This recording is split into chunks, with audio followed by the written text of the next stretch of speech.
Student loan forgiveness had a massive twist today as the whole SAVE thing went to court for the first time.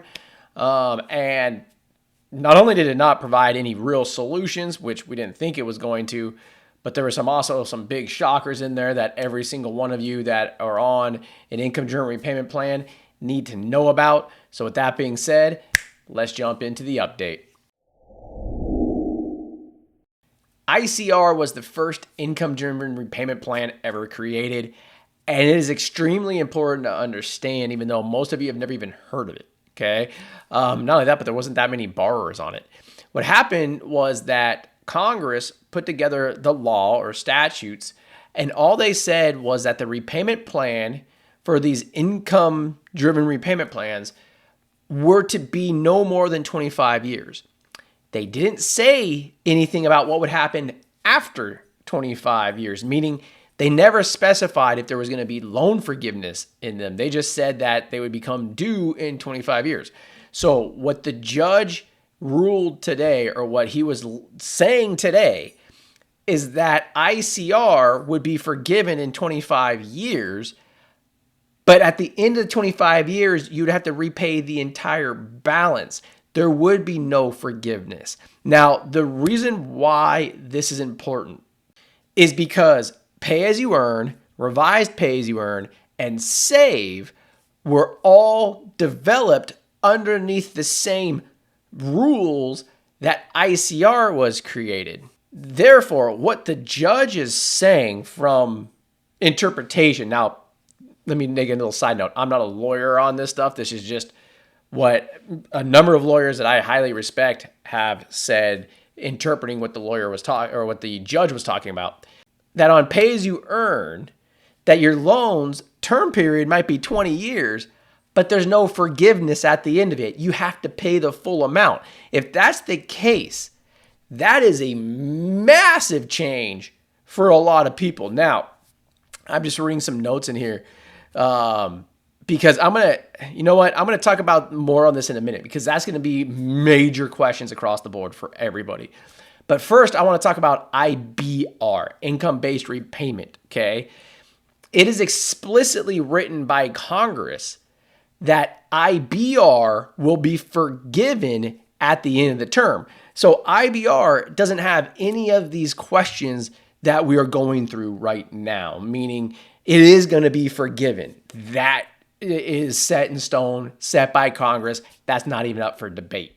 Hey guys, real quick, if you're still watching this video, it's because you're getting value from it. We enjoy making these videos, and when you subscribe to the channel, it helps us grow, which allows us to keep making more and more videos. So if you get a chance, please hit the subscribe button. With that being said, let's jump back into the video. However, I want to go back to pay as you earn, because a lot of you are still on pay as you earn. And a lot of you are on SAVE, but the big concern about today is pay as you earn, okay? Question number one that I saw is, if I'm on pay as you earn, does that mean that this time doesn't count for each month that I'm making payments? As of right now, the Department of Education is saying, yes, it still counts. Now, honestly, I'm just not sure at this point if that's actually going to stick up or not. However, pay as you earn, that monthly payment on pay as you earn, is the same payment as new IBR. And so I don't see them saying, no, it didn't count, because it would have been the same payment had you been on new IBR, which was passed by Congress anyways. So my hunch is that if you're making payments on pay as you earn, for the time being, keep going with that, because I have a feeling they are going to count towards forgiveness, even if you have to switch to the IBR plan in the future. Question number two, should I switch to IBR if I'm on pay as you earn? I would probably still say it's a little bit too early to tell, unless you're like a year or two away from forgiveness. But it's probably still too early to tell. Just like I put out last week in the update last week, one of the things is if you're just sick of all this stuff too, then you might as well just switch to IBR, because we know that that's going to be there. You don't have any question marks on that. Okay. Question number three. My master promissory note says that they are forgiven under pay as you earn, repay, and SAVE. Yeah, you are absolutely correct. A lot of the master promissory notes say that, okay? However, that master promissory agreement is between you and the Department of Education, Okay, that like this specific ruling, and I'm reading this strictly from my notes. This ruling is all about if what they did followed the statute or not. If it was legal or not. If it's deemed that it's illegal, it doesn't really matter. That's all this court case is saying. Now, what does that mean? I could see a major lawsuit happening in the future between people in the Department of Education and the government, because it was like, well, wait, the promissory note says that. That's a whole different legal issue.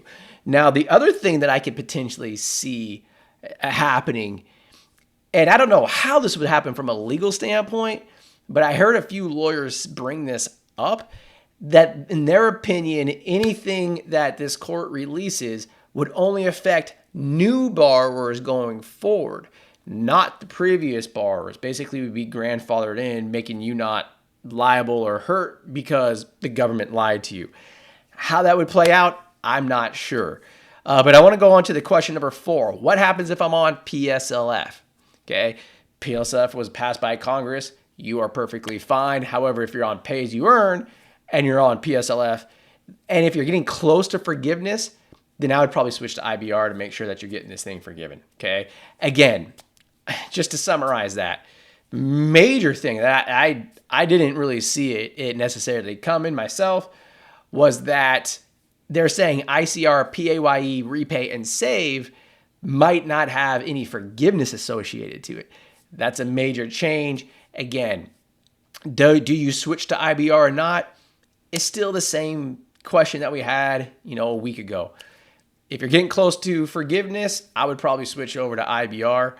If not, I would just keep going with what is right now, because we're going to be having more news over the next, I would say, 3 to 6 months, which is why the Biden administration extended the SAVE forbearance for another 6 months, because they knew going into this week it was going to be getting extended. So a lot of you, big question marks still up in the air.